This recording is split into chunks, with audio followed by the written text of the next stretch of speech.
자, 자바는 이렇게 예외를 두 종류, 언체크드와 체크드로 구분을 했고, 체크드에 대해서는 좀 더 강제적인 방법으로 예외를 처리하도록 유도하고 있습니다. 그래서 어떻게 되냐면, 좋은 예는 아닌 것 같은데, 그래도 한번 요거 갖고 생각을 해봅시다. 이 함수를 이제 요 함수를 내가 이제 만들고 있는 거예요.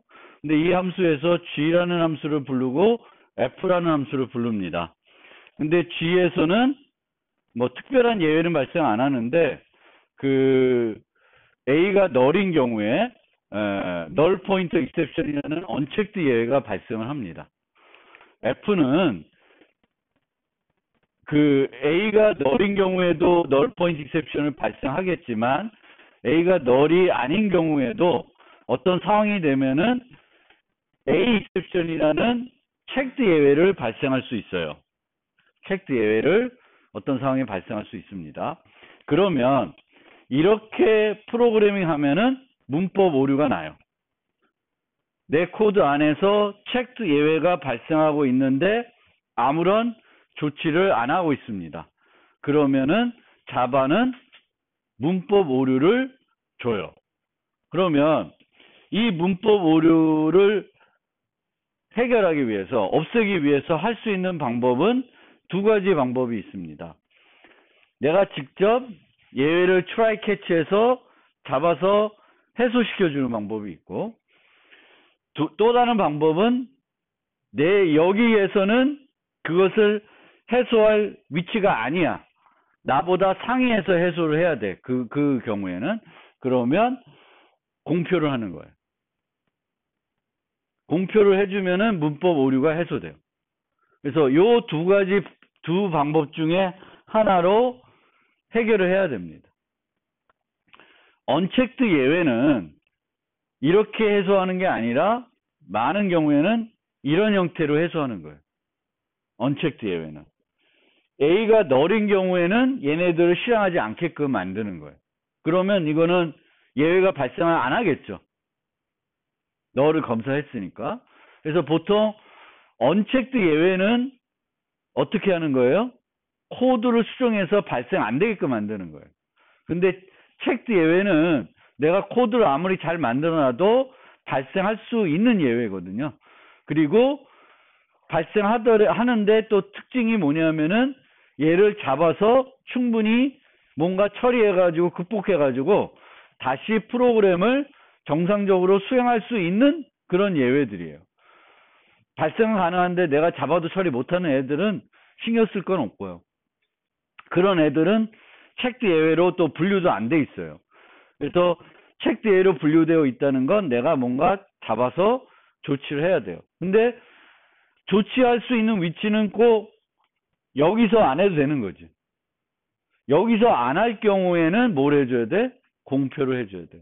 그래서 이 공표하는 거는 의미적으로는 이 함수에서는 이러이런 예외를 발생합니다라는 거를 알려주는 효과도 있겠지만, 다른 의미에서는 체크드 예외를 내가 안 하겠다라는 걸 알리는 그런 의미가 더 커요. 공표는. 그러니까 언체크드 예외를 공표하는 경우는 거의 없어요. 의미가 없으니까. 그러니까 언체크드 예외는 공표를 안 해요. 우리는 할 수 있어요. 문법 오류 안 나요. 하지만 그걸 공표한다고 해서 달라지는 게 별로 없으니까 언체크드 예외들은 공표를 안 합니다. 뭘 공표해? 체크드 예외를 공표합니다. 근데 체크드 예외를 왜 공표해? 내 코드에서 체크드 예외가 발생할 수 있지만 그 위치에서는 그 발생된 체크드 예외를 처리하기가 적절하지 않기 때문에 공표하는 거예요. 근데 우리가 이제 나중에 여러분들 해보면 알겠지만 귀찮으니까 이제 메인에서 막 체크드 예외를 공표해요. 그럼 그건 뭐예요? 메인에서 체크드 예외를 공표하면은 메인 위에서 처리할 수 있는 데가 있어요? 없죠. 메인에서 예외가 발생했는데 내가 안 잡았어. 그럼 어디로 가? JVM으로 가는 거예요. 그럼 죽는 거예요. 체크드 예외든 언체크드든 JVM까지 전달되면은, 예외 객체가 전달되면은 프로그램을 죽입니다. 그렇게 프로그램 하는 건 의도는 아니에요. 자바의 의도가 아니죠. 언체크드 예외는, 그러니까 체크드 예외는 프로그램 내에서 잡아서 뭔가 조치를 취해라 라고 하는 게 자바의 의도인데, 그 의도를 우리가 안 따르는 거죠. 아니, 난 몰라. 그냥 그거 발생하면 나는 프로그램 죽일 거야. 이렇게까지 할 수는 있는 건데, 그거는 의도에 맞지 않는 거다라는 거고요. 그래서 이제 문법적인 것들은 다 설명드렸어요. 예외 처리와 관련된 이제 새 예외를 정의하는 방법, 요거 빼고는 다 설명을 드렸고요. throw, try, catch, throws. 그러니까 예외 발생, 예외를 잡아 처리하는 방법, 예외 공표. 근데 예외 공표는 책 예외와 관련이 되고 있다. 그러면 이제 예외를 발생할 때 우리가 주로 뭘 사용한다 그랬어요? 자바 라이브러리에 있는 그 예외 클래스들을 이용한다 그랬어요. 그럼 자바에 있는 예외 클래스는 여기 오타가 있네.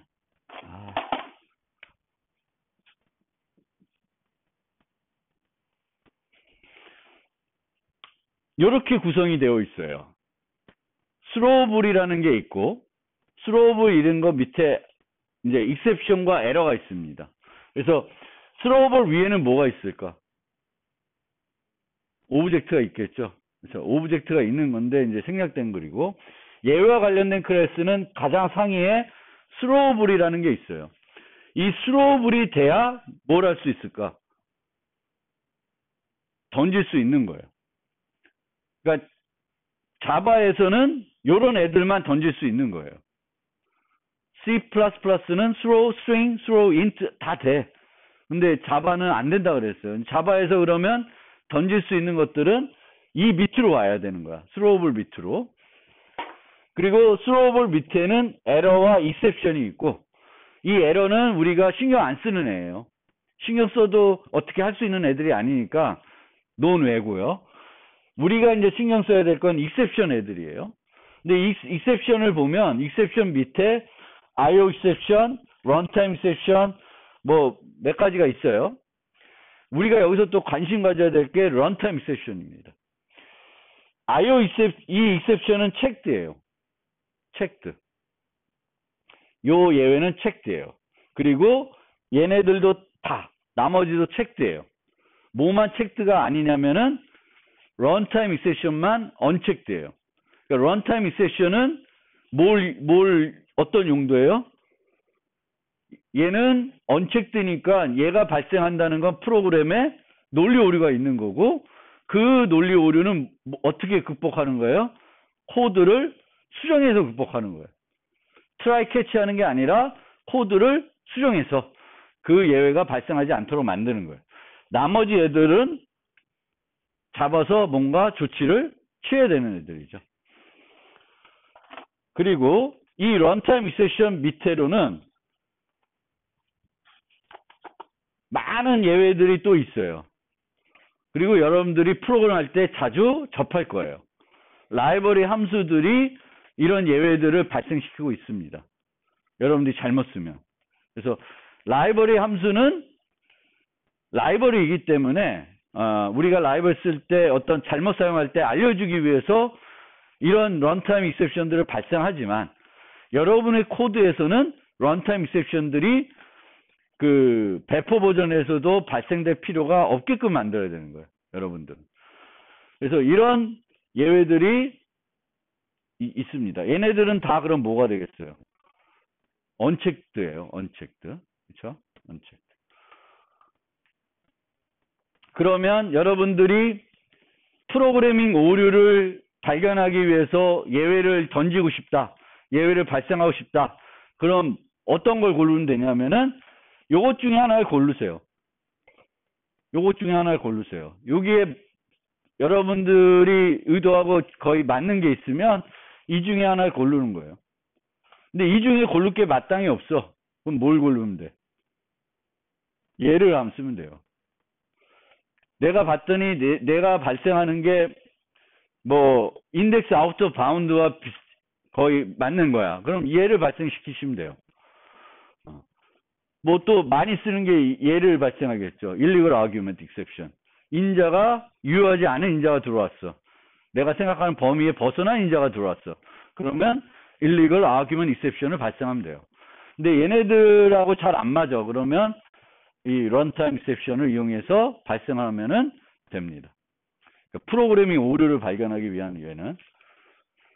그 다음에 새로운 예외를 정의하고 싶어요. 근데 아까도 말했지만 그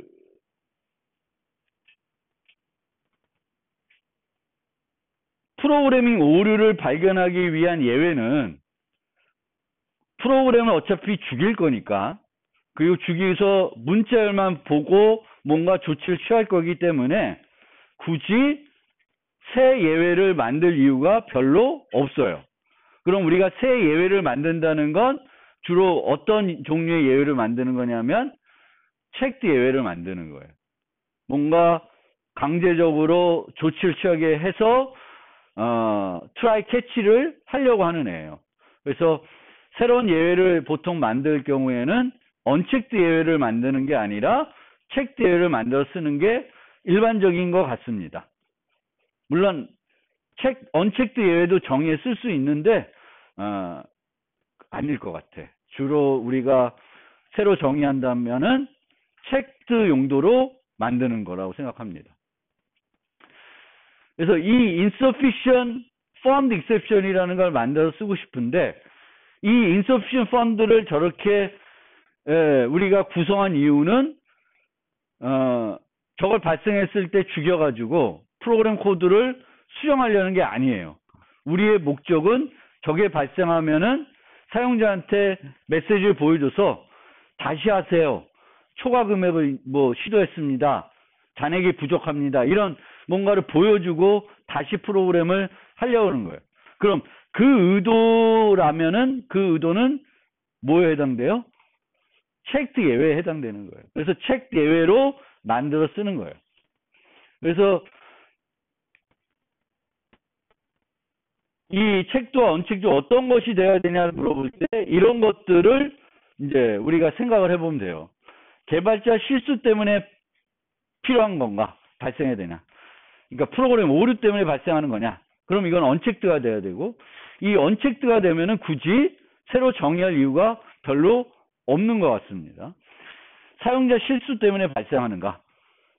그러면 체크드가 돼야 돼요. 왜냐하면 그건 보통 사용자가 실수한 거면 사용자가 그 실수를 안 하게끔, 다시 하게끔 하면 되는 거거든요. 프로그램 통해 방지할 수 있냐?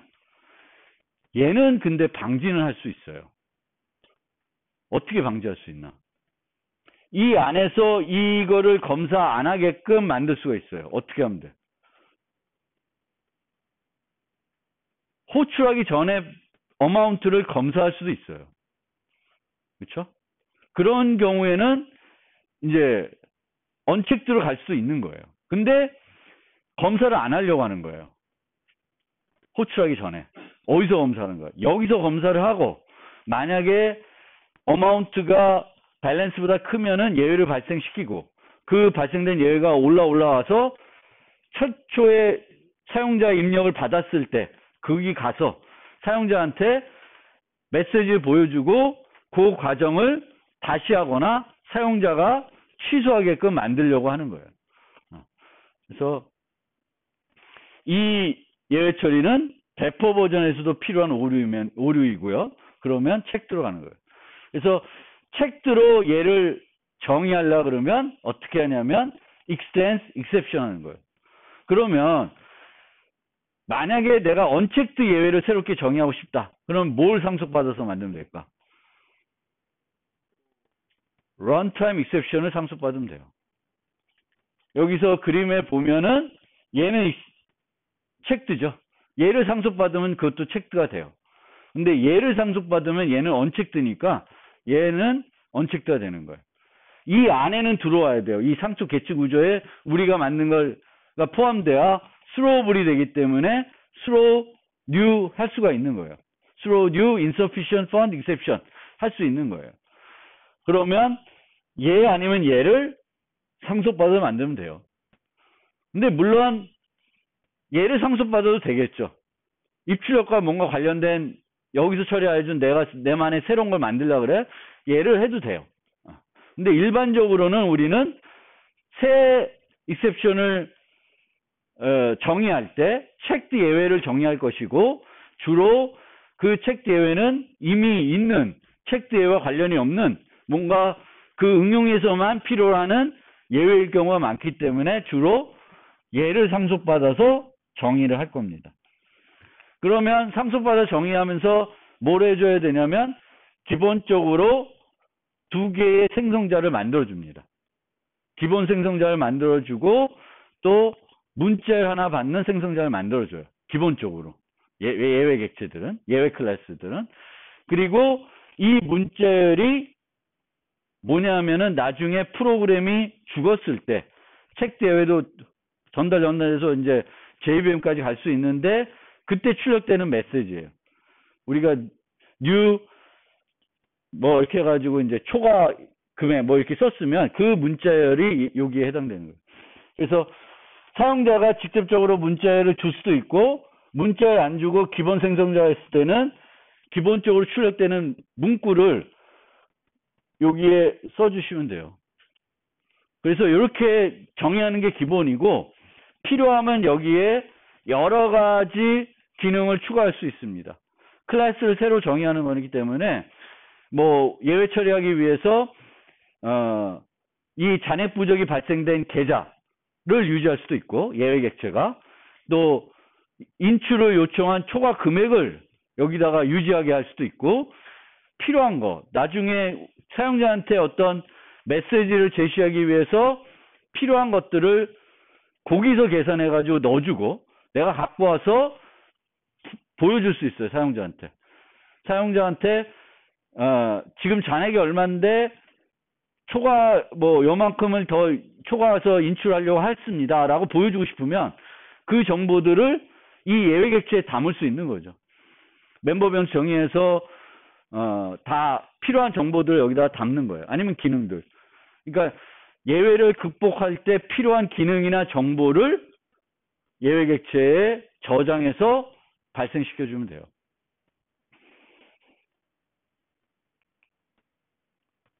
뭐 이런 식으로 뱅크 카운트와 그 부족 금액을 여기다가 얘가 생성할 때 이렇게 넣어주면, 저장해서 던져주면 거기서 지금 A 계좌에서 문제가 발생했구나, 그리고 부족한 금액이 얼마다라는 걸 알고 그걸 이용해서 처리를 뭔가 할 수 있습니다. 그래서 이게 이제 예외와 관련된 그 부분이고요.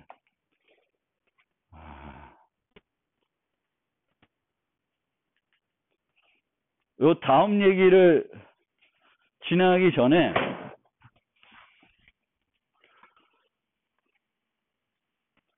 지난번에 이제 3장에서 뱅크 어카운트를 만들었었는데, 뭐 4장에서도 또 체킹 어카운트, 세이빙스 어카운트 만들어 봤었죠. 3장에서 만들었던 요 기본 기능에 그때는 어떻게 만들었냐면은 예외 처리는 안 했어요. 예외 처리를 안 하고 이런 식으로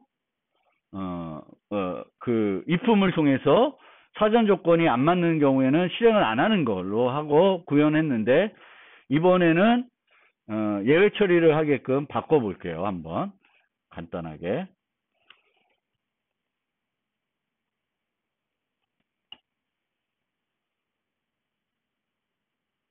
왜 이가 됐지?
이런 식으로 그 문제가 되는 상황, 프로그램이 오류에 해당되는 상황들을 찾고 거기에 맞게 이렇게 할 수 있습니다. 여기에 보면은 상황이 두 개죠. 영과 음수 입력하는 경우하고 오버플로우 발생하는 경우가 있어요. 그러면 얘를 또 분리할 수 있어요. 분리해서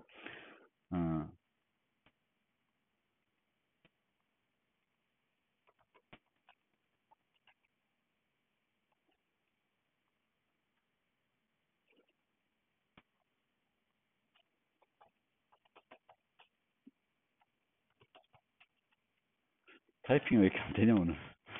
show new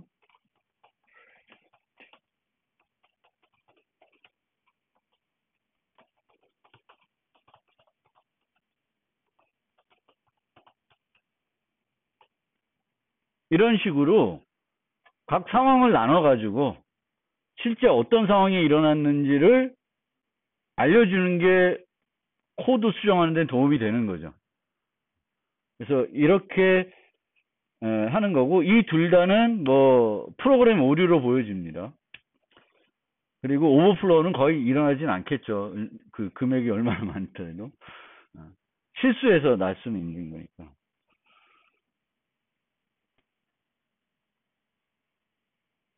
그래서 이렇게 throw new 하시면 돼요. 그 다음에 withdraw도 마찬가지로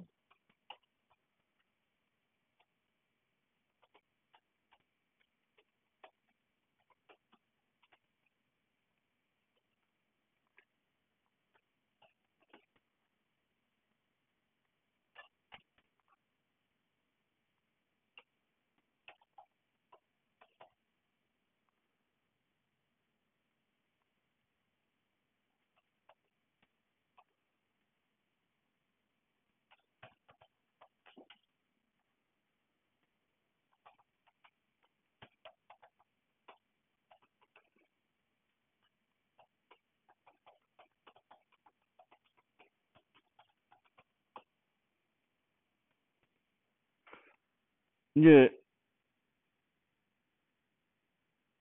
요 경우에는 이제 잔액 부족 예외를 발생하게 되는데, insufficient fund exception은 시스템 라이브러리에 있는 exception은 아니죠. 그러면은 이제 이렇게 오류가 나는 거고요. illegal argument exception과 arithmetic exception은 자바 무슨 패키지에 있을까요? 자바 무슨 패키지에 있을까요? 원래 자바 라이브러리는 클래스 쓰려고 그러면 뭘 해야 돼? 임포트를 해야 되죠? 임포트 했어요? 안 했죠? 임포트 안 했어요. 그럼 얘네들 어디 있는 거야? 자바 랭에 있는 거예요. 스트링 시스템과 마찬가지로 어디에 있는 애요? 자바 랭에 있는 애요. 자바 랭에 있는 클래스들은 어떻게 돼? 임포트하지 않고도 쓸 수 있죠. 그래서 그런 것도 좀 캐치해 주시면 좋겠습니다. 그러면은 한번 여기에 insufficient fund를 한번 만들어 보죠. fund exception. 그리고 이제 슈퍼 클래스가 체크드 예로 만들려면 뭐가 돼야 돼? exception. exception도 보면은 어디에 있는 애야? 자바 랭에 있는 애예요. 그렇죠? 그래서 finish 누르면 이렇게 돼요. extends exception. 그럼 얘는 무슨 예외가 된다? 체크드 예외가 된다.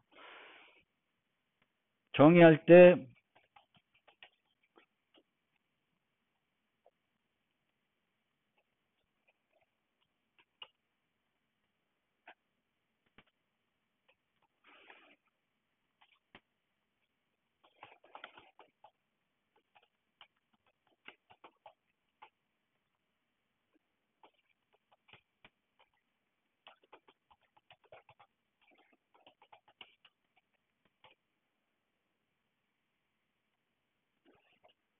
잔액 부족. 이게 슈퍼가 뭐라는 거예요, 여기서 생성자에서? 부모의 생성자를 부르는 거죠. 그럼 여기 부모가 누구예요? exception이죠.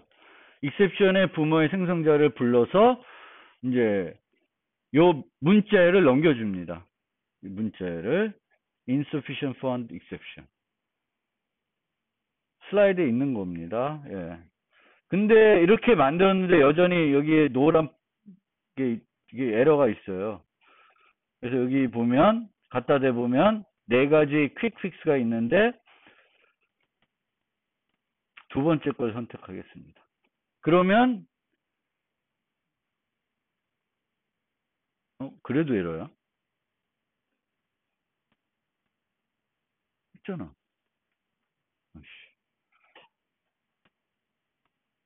에러가 없어졌네.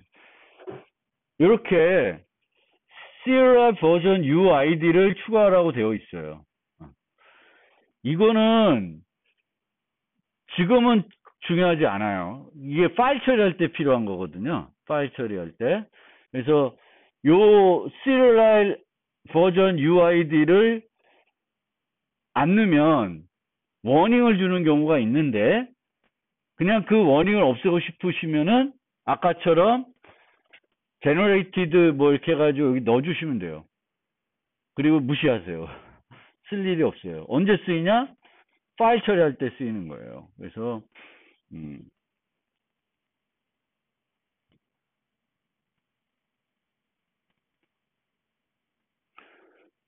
자, 이렇게 해서 insufficient found exception을 정의했는데 그 정의한 순간 에러가 다 해소돼야 되는데 에러가 해소가 안 돼. 오히려 빨간 표시들이 났어요. 여기서 에러가 나고 있어요. 그러면 at throws declaration 이라고 되어 있습니다.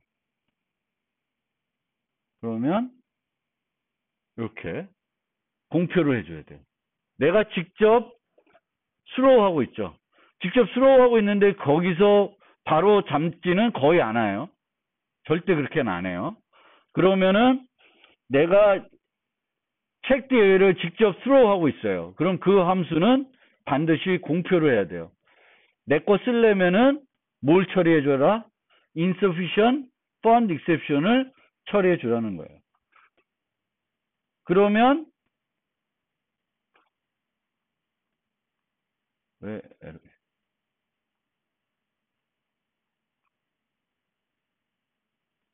에러가 왜 해소 안 돼?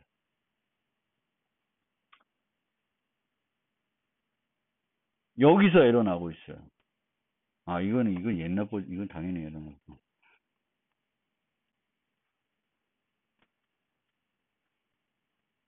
이 withdraw 부르는 데서 에러 나고 있어요. withdraw 부르는 데서 에러 나는 이유는 뭘까요? 얘네들은 뭘 발생을 해? 책 대여를 발생할 수 있는 애들이죠. 그러면 두 가지 옵션이 있어요. try catch 하는 옵션이 있고, 공표하는 옵션이 있어요. 그럼 얘도 그냥 스로우를 해버리면 이제 에러는 다 해소가 됩니다.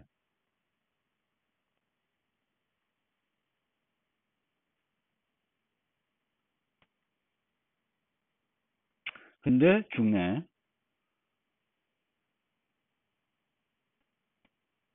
에러는 없어졌는데 죽었어요. 그런데 죽으면 이런 메시지가 나왔어요. 그러면 어떤 예외가 발생된 거예요? illegal argument exception이 발생된 거예요. 요건 제가 전달했던 메시지죠. 그리고 어디에서 발생된지가 나오는 거예요. 13번째 줄. 13번째 줄에서 요거 하는데 예외가 발생했고 요걸 누르면 여기서 발생했다는 거 알 수 있죠. 그러면 원인을 알게 되는 거죠. 그럼 그 원인을 고쳐야죠. 뭐 여기를 고쳐야 돼요. 뭐 마이너스를 플러스로 바꾼다든지 해서 고치면 돼요. 그러니까 예외들은 프로그래밍 오류를 발견하기로 한 건데 여기서 이렇게 하면은 그 예외가 발생하는 거죠. 얘를 공표를 안 하고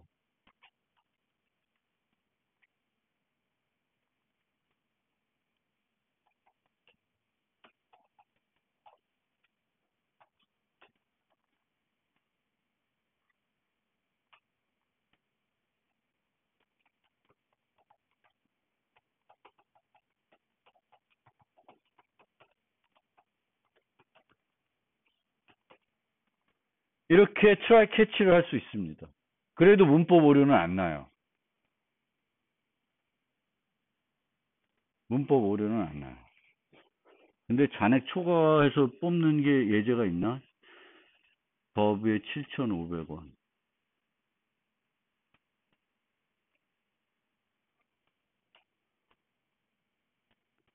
여기서 1,500원을 뽑아내려고 그랬어요. 잔액이 10,000원인데. 그럼 예외 발생하겠죠. 그렇죠? 그럼 여기서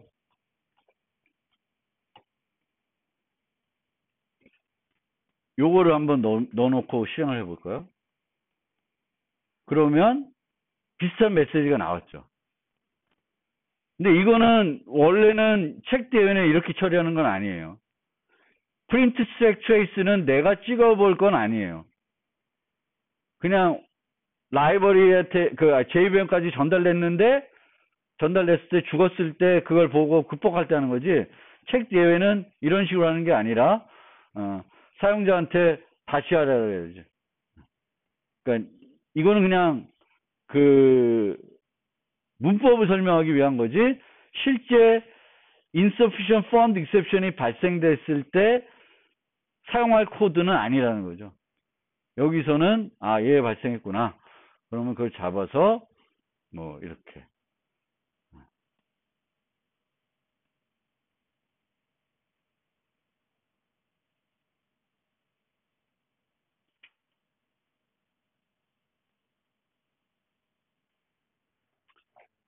사용 문법을 조금 이해됐었어요? 그러니까 우리가 클래스를 정의하면서 메소드들을 정의할 거고 그 메소드들이 정상적인 경우에 해야 될 일들을 잘 코딩해야 되겠고 그것만 코딩해야 되는 건 아니고 사전 조건과 뭐 그걸 잘 살펴봐서 각 함수에서 어떤 예외적인 상황들이 발생했는지를 분석하고 그 예외 사항들이 프로그래밍 오류에 의해서 발생할 수 있으면 그 상황들을 식별해가지고 if문 같은 걸 이용해서 그 예외들을 발생시켜야 되겠고 만약에 프로그래밍 오류가 아닌 예외들이 만들어질 수 있으면 그걸 어떻게 처리할 것인지를 고민해서 또 거기에 맞게 예외를 정의하고 처리를 해줘야 되는 거죠. 트라이 캐치에서. 그게 바로 이제 예외 처리하는 거가 되는 거죠. 그래서 예외 처리는 계속 말씀드리지만 프로그래밍 오류를 발견하기 위한 예외 처리 그리고 배포 버전에서도 계속 존재를 해서 문제가 발생하더라도 프로그램이 죽거나 오동작을 하는 것이 아니라 계속 정상 동작하게끔 만들어주기 위한 예외 처리 코드가 있는 거고 자바는 그런 것들을 위해서 예외를 크게 어떻게 언체크드와 체크드로 구분하고 있고 체크드 예외에 대해서는 처리하는 방법들이 강제화되어 있어요. 공표 안 하면 뭐라 하고 트라이 캐치 안 하면 뭐라 해요. 문법 오류를 줍니다. 그게 이제 자바의 특징이고요. 이 체크드 예외와 관련해서 설명을 드리면 A 클래스가 있고 A 클래스를 B가 상속을 해요. 상속을 하고 있어요. 그러면은 B 객체를 A의 리모컨을 이용해서 처리할 수 있어야 되죠.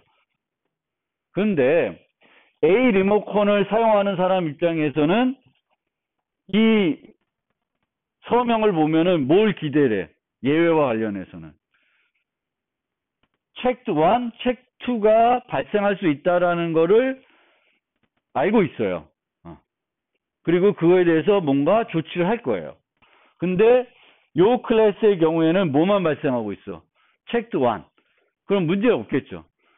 이 A 리모컨을 사용하는 사람 입장에서는 체크 1, 체크 2에 대해서 대비하고 있는데 체크 1만 발생해. 그럼 문제 없죠. 근데 C는 체크 1, 체크 2를 발생한다 기대했는데 그게 아니라 체크 3를 발생하고 있어. 그럼 A 입장에서는 어떻게 돼? 전혀 예측하지 않았던 예외가 나온 거죠. 대비하지 않았던 예외가 나와요. 그러면 얘는 문법 오류가 돼요. 이것도 마찬가지예요. 책 1, 책 2, 책 3. 더 많이 발생하고 있죠. 제가 발생하지 않는 예외를 추가적으로 발생을 하면은 그거는 뭐 어떻게 돼? 문법 오류예요. 그리고 여기서 말하는 예외들은 다 무슨 종류의 예외예요? 책드 예외들만 해당되는 거예요. 언체크드 예외들은 상관없어요. 그래서 이 예외 처리와 관련해서도 상속에서 부모 리모컨을 이용해서 자식 객체를 처리할 때 문제가 없어야 돼요. 얘가 기대하지 않은 어떤 것들을 발생하게끔 하면은 문법 오류를 주게 됩니다. 자, 예외 처리와 관련된 팁들 설명하면서 이제 이 노트를 마무리하려고 하는데, 첫 번째가 try catch 이렇게 나눠져 있기 때문에 예외 처리하는 부분, 실제 문장들 이렇게 나눠져 있기 때문에 코드의 가독성이 기존의 if문 여러 개 쓰는 것보다는 나아져요. 조금 나아졌는데 그래도 복잡해. 캐치들이 막 복잡해지면. 그래서 얘를 어떤 식으로 우리가 만들 수 있냐면 이렇게 구성해서 만드는 경우도 있어요. 여기는 예외 처리가 하나도 없지. 그러니까 정상적인 경우에 뭘 하는지 보려고 그러면 얘만 보는 거예요. 그리고 얘와 관련된 예외 처리까지 보려고 그러면 얘를 보면 돼. 그래서 이렇게 코딩하는 경우도 있어요. 물론 이 G에서 책 예외가 발생하면 여기다가 뭐가 들어가야 돼? 공표들이 들어가야 되겠죠. throws 뭐뭐가 이렇게 들어가야 돼요. 그 다음에 자바, 아까도 말씀드렸듯이 자바 라이브러리를 사용할 때 각 메소드가 어떤 예외를 발생하는지 알아보고 사용을 해야 됩니다. 세 번째, 예외를 무시하는 건 바람직하지 않습니다. 예외는 무시하는 건 아니고 그 예외에 맞는 조치를 해야 돼요. 프로그램을 죽여서 코드를 수정하거나 잡아서 어떤 조치를 취하거나 둘 중에 하나여야지 그냥 이렇게 무시하는 건 좋은 방법이 아닙니다. 그래서 무시하는 건 바람직하지 않다는 거고, 예외를 너무 작은 단위로 관리하는 건 비효율적이에요.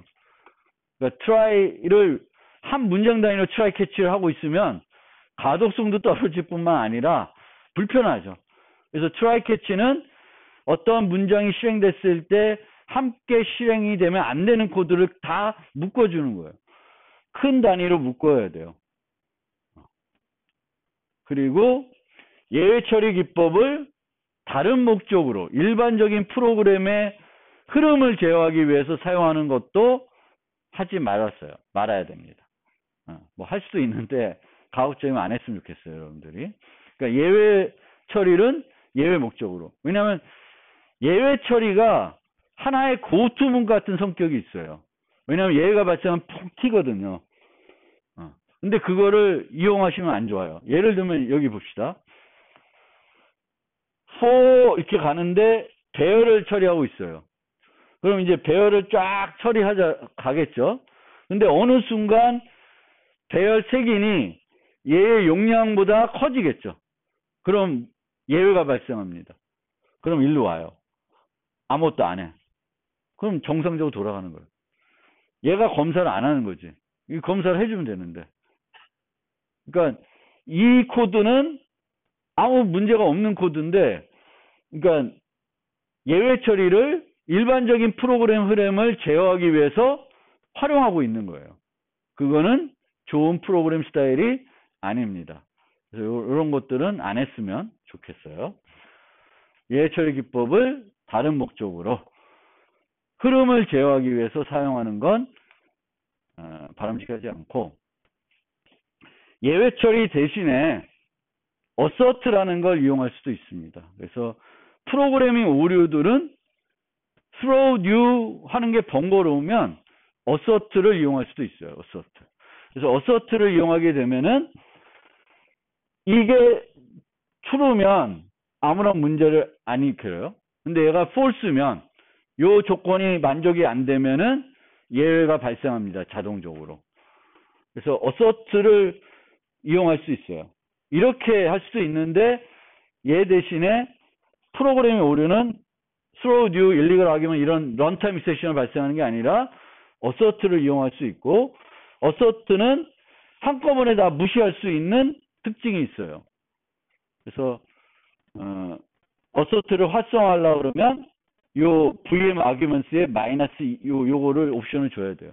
그러면 assert가 다 활성화되겠고 저걸 안 주면 assert는 다 무시가 됩니다. 그래서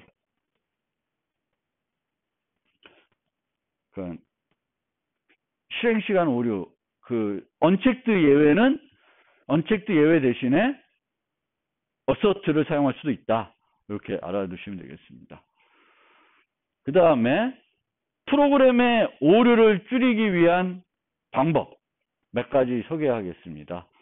첫 번째 팁은 널을 반환하는 메소드를 만들지 마라. 널. 그리고 널 값을 메소드로 전달하지 마라. 항상 자바는 크게 두 종류의 타입이 있어요. 원시 타입, 참조 타입. 그리고 원시 타입은 모두 다 뭘로 처리해요?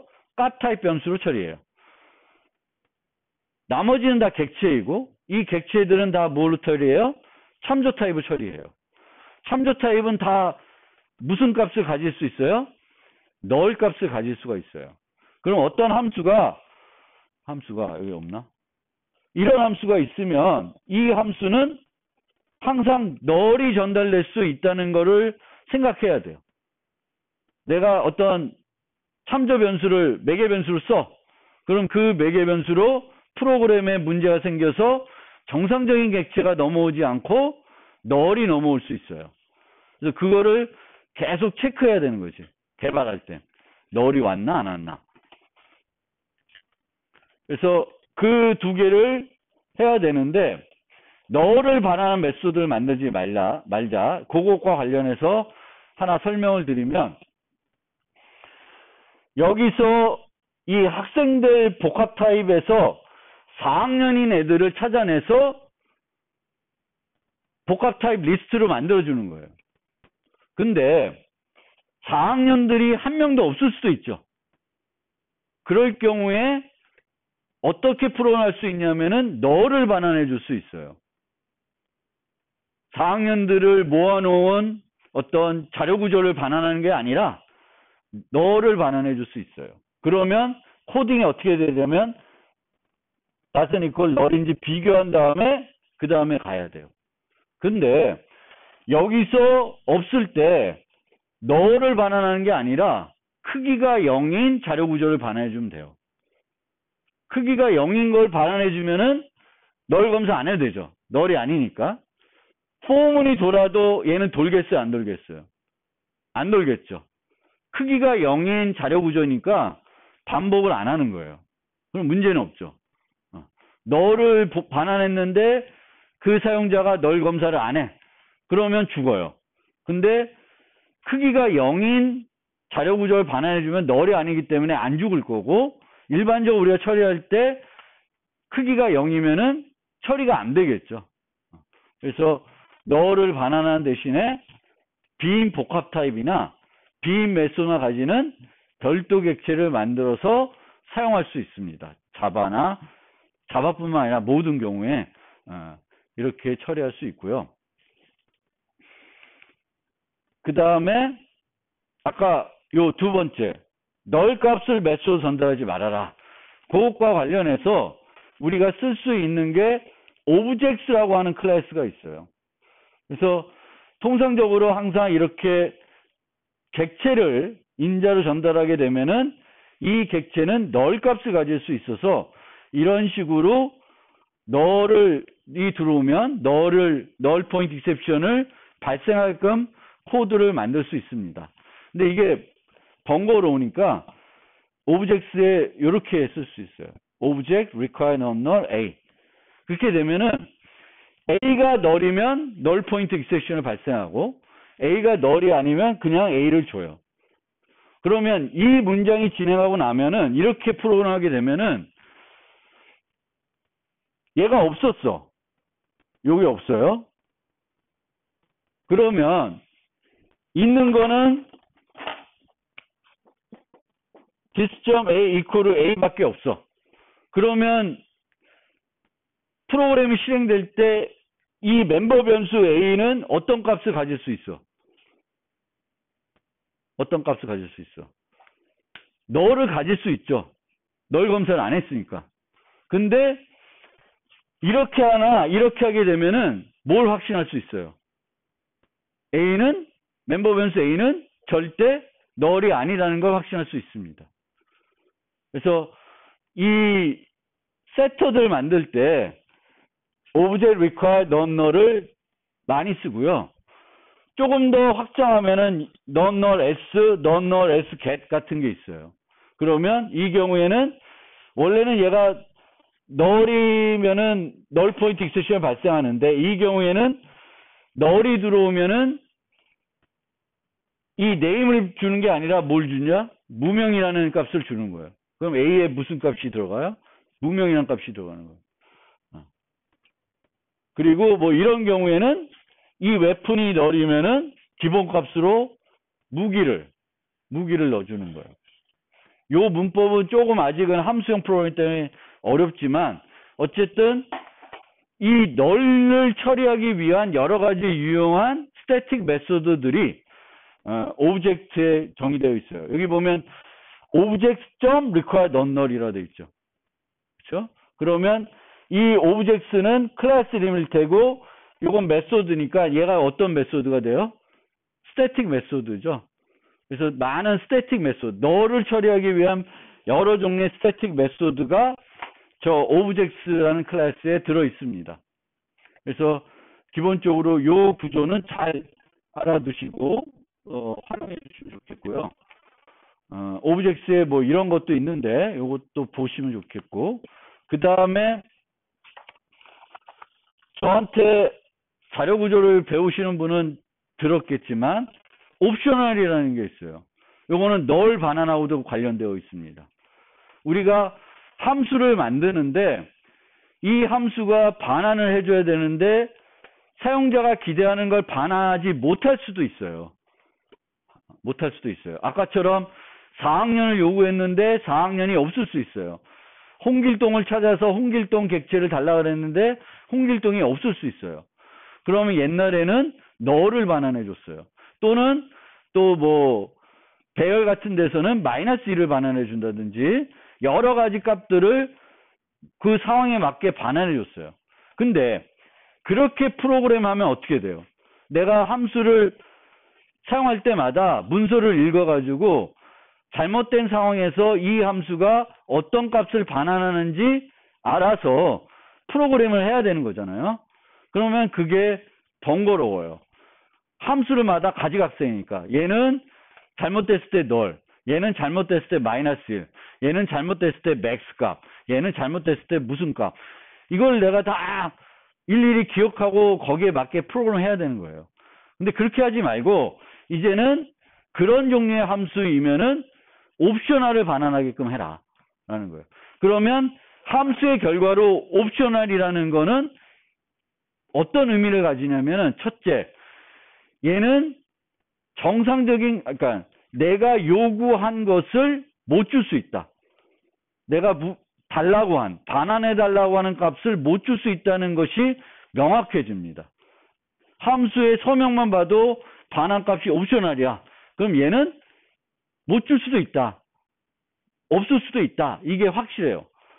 그리고 없을 경우에 어떤 값을 반환해 주지 이 걱정 안 해도 돼. 다 옵셔널이니까 똑같은 게 나오는 거예요. 그래서 그거를 이용해서 처리할 수 있어요. 그래서 이제는 널 비교하는 게 아니라 얘를 받아서 is present인지 물어보는 거예요. 있니 없니? 늘 똑같이 어떤 함수든지 옵셔널 주면은 저 is present를 이용해 가지고 내가 원하는 값을 실제 함수가 만들어줬는지 안 만들어줬는지를 확인할 수 있습니다. 균일하게 통일되게 확인해서 쓸 수 있어요. 그리고 이게 나중에 여러분들이 배울 함수형 프로그래밍과 결합하게 되면은 대단히 효과적으로 간결하게 프로그래밍 하는데도 또 추가적으로 도움이 돼요. 그래서 여러분들이 프로그램 할 때, 예외 처리할 때, 또 이런 함수를 만들 때 objects라는 클래스하고 optional이라는 개념은 잘 익히고 필요할 때 활용하실 수 있어야 돼요. 그래야 여러분들의 실력이 좋아질 겁니다. 고급스러워질 거고, 옵셔널을 주는 함수를 만들고 싶다 그러면 얘가 좀 범용 클래스라 좀 복잡하지만 내가 반환할 값이 원래는 student이었으면 student를 여기다 넣어주고, 있을 때에는 of 그 반환할 값을 주고, 없을 때는 empty를 반환해 주면 돼요. 그러면 나는 받아가지고 empty를 반환했는지 아니면 실제 값을 반환했는지 판단해서 처리하면 돼요. 어떤 함수든지 다 이제 옵셔널을 쓰게끔 바꿔지면은 이제는 나는 고민 안 해도 돼. 얘가 없을 때 마이너스를 줄까, 뭐 10을 줄까, 너를 줄까, 뭘 줄까 고민 안 해도 됩니다. 이제는 옵션을 주면은 없을 때는 내가 늘 확인하면 되니까 그러니까 통일을 시켜주는 이점이 있습니다. 자, 그래서 여기까지 해서 이제 예외 처리에 대한 설명을 모두 마무리하겠습니다.